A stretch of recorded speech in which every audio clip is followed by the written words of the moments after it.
Bu işten de alnımızın akıyla çıktık çok şükür. İyi iş çıkardınız beyim. Eyvallah kocabaş. Garibanların yüzü gülecek nihayet.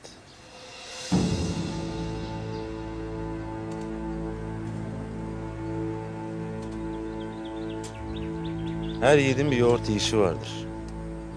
Benimki de böyle. Neden bilir misin? Çünkü oba halkını her daim savaş üzere tutarsan gün gelir bıkar, usanır.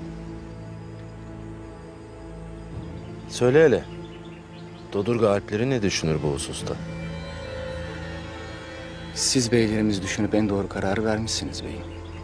Kimsenin bu konuda bir şüphesi yoktur. Lakin Ertuğrul Bey, bir de Alpleri, Turgut'la Doğan. Ne olmuş onlara?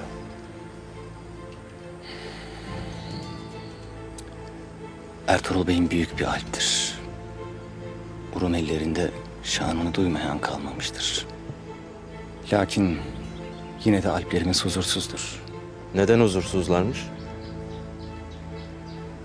Cenk meydanında Kaya Alpleri ile aralarında ikilik çıkarmasından, onun yüzünden emre itaat etmemelerinden çekinirler. Dün olanlar gibi. Sonra Ertuğrul Bey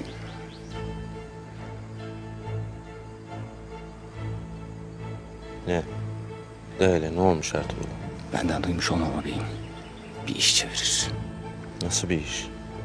Alpleri ve Deli Demir'le birlikte. Dün onu Abdurrahman'ın çadırına girerken gördüm. Abdurrahman'la konuşurken herkesi çadırdan çıkardı. Oradaki nöbetçiyi de hırpalamış. Deli Demir'le konuştuktan sonra Deli Demir hemen işe koyulup demir ocağını harladı.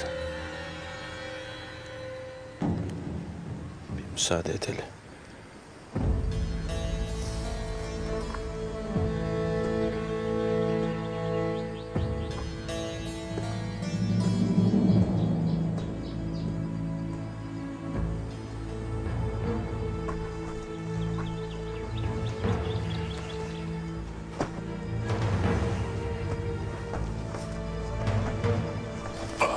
Alpler.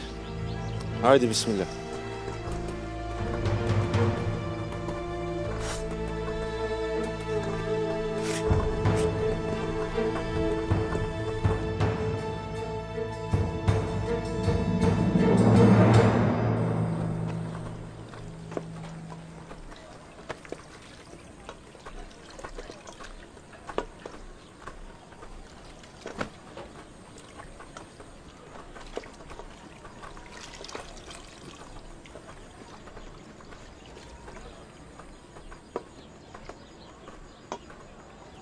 Ertuğrul nereye gitti?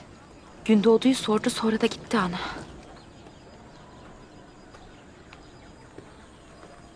Hayırdır ana?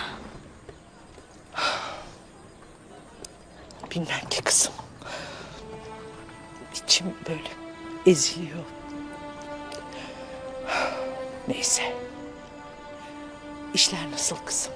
Çok şükür iyidir ana. Malları tez vakitte yetiştirmek için çalışırız. İstersen sana malları göstereyim ha? İsterim.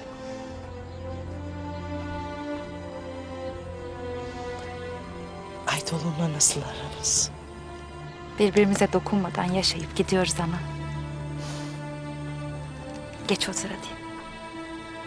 Kızlar! Yeni dokumaları getirin. Haymi ana görmek ister. Geç sen de.